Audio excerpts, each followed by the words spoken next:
রাসূল করিম সাল্লাল্লাহু আলাইহি ওয়াসাল্লামের সেই চরিত্রগুলোকে আমরা ইনশাআল্লাহ ধারণ করতে চেষ্টা করব। সংক্ষিপ্তভাবে কয়েকটা জিনিস আমি বলতে চেষ্টা করব, যেটা আমাদের আলেম হিসেবে আমাদের লক্ষ্য করা দরকার, সাধারণ মানুষ হিসেবে আমাদের লক্ষ্য করা দরকার। এর মধ্যে একটা হচ্ছে, মানুষ দেখা হলে, সাক্ষাৎ হলে সালাম দিতে চেষ্টা করা, সালামের প্রচার করা। রাসূল করিম সাল্লাল্লাহু আলাইহি ওয়াসাল্লাম বলেছেন, আওয়ালা আদুল্লুকুম আলা শাইইন ইযা ফাআলতুমুহু তাহাবাবতুম, আমি কি তোমাদেরকে এমন এক আমলের কথা বলবো যেটা যদি তোমরা করো তাহলে তোমাদের মধ্যে ভালোবাসার তৈরি হবে, সম্প্রীতির তৈরি হবে, একে অপরের সাথে বন্ধনের তৈরি হবে। সাহাবায়ে কেরাম বলেছেন, ক্বালু বালা ইয়া রাসূলুল্লাহ, অবশ্যই অবশ্যই বলেন। তখন রাসূল সাল্লাল্লাহু আলাইহি ওয়াসাল্লাম বলেছেন, আফশুস সালামা বাইনাকুম, তোমরা নিজেদের মধ্যে সালামের প্রচার করতে থাকো। তা আমরা এক অপরকে সালাম দিব তো ইনশাআল্লাহ? মানে আমি আলেম দেখি শুধু সবাই আমাকে সালাম দিবে, আমার সালাম দেওয়ার দরকার আছে না? সাহাবায়ে কেরামকে রাসূল সাল্লাল্লাহু আলাইহি ওয়াসাল্লাম সালাম দিতেন কি দিতেন না? অতএব আমি ইমাম হলে আমার মুসল্লিদেরকে মাঝে মাঝে সালাম দেওয়া দরকার, আমি মুসল্লি হলে একজন আলেম দেখলে আমার সালাম দেওয়া দরকার। সালামের প্রচার সমাজের মধ্যে বেশি করা দরকার।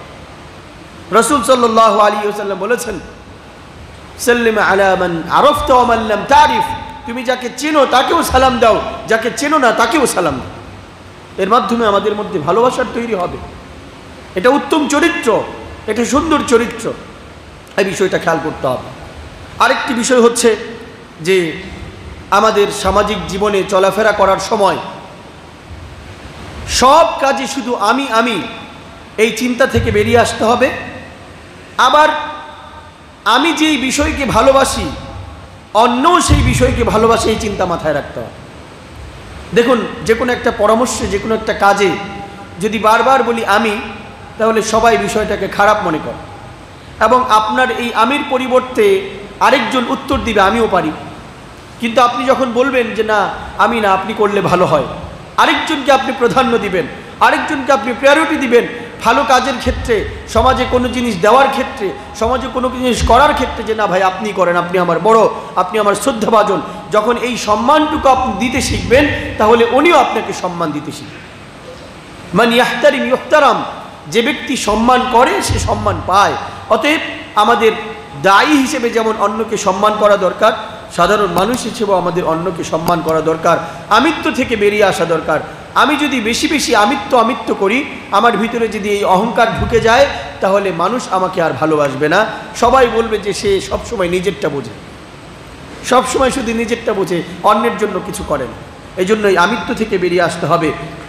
মানুষকে আমি সাধারণ মানুষ হই আর ইমাম হই আর আলেম হই, যেটাই হই, মানুষকে সবার সামনে দাঁড় করিয়ে নসিহত করা এটা উচিত নয়। উপদেশ যদি দিতে হয় চুপে চাপে এক জায়গায় দেওয়া, খারাপ জিনিস, খারাপ বিষয় মানুষের সামনে উপস্থাপন না করা। রাসূল সাল্লাল্লাহু আলাইহি ওয়াসাল্লাম ভর মজলিসের মধ্যে কখনো কাউকে খারাপভাবে উপস্থাপন করতেন না। এখন আমি বাজারে চলছি, বাজারে চলার সময় একজন, এই ভাই আপনি এই কাজ কেন করলেন, সবার সামনে বেচারাকে অপমান করে দিলাম। এই অপমান করা এটা সুন্দর কাজ নয়, ভালো কাজ নয়। বরং কোনো খারাপ কিছু হয়ে থাকলে তাকে পাশে ডেকে নিয়ে বুঝিয়ে দেওয়া, বলে দেওয়া, এটা হচ্ছে রাসূল সাল্লাল্লাহু আলাইহি ওয়াসাল্লামের শিক্ষা। আর খারাপ বিষয়টাকে উপস্থাপন করা, এই জন্য রাসূল সাল্লাল্লাহু আলাইহি ওয়াসাল্লাম বলতেন, মা বালু আকওয়ামিন ইয়াফআলুনা কাযা ওয়া কাযা, মানুষের কি হলো যে মানুষ এই কাজ করে। বলতেন না যে তুমি করেছো, বলতেন না যে তুমি করেছো, ব্যক্তিকে দেখাতেন না, বিষয়টা বলতেন যে আমাদের এই কাজ করা উচিত না, এভাবে করা উচিত না, এই জিনিসটা করা আজকে আমাদের সমাজে উচিত হয়নি। কিন্তু ব্যক্তিকে দাঁড় করিয়ে দেওয়া, আপনি মসজিদে কথা বলছেন তো মসজিদে একজনকে অপমান করে দিলেন, আপনি বাজারে কথা বলছেন বাজারের দায়িত্বশীল হিসেবে একজনকে দাঁড় করিয়ে অপমান করে দিলেন, এটা চলার সৌন্দর্য নয়, রাসূল সাল্লাল্লাহু আলাইহি ওয়াসাল্লামের উসওয়া নয়, তার আদর্শ নয়। অতএব আমি সমাজে চলতে গেলে আমার এই আদর্শ অনুসরণ করে চলা অত্যন্ত গুরুত্বপূর্ণ, প্রয়োজনীয়।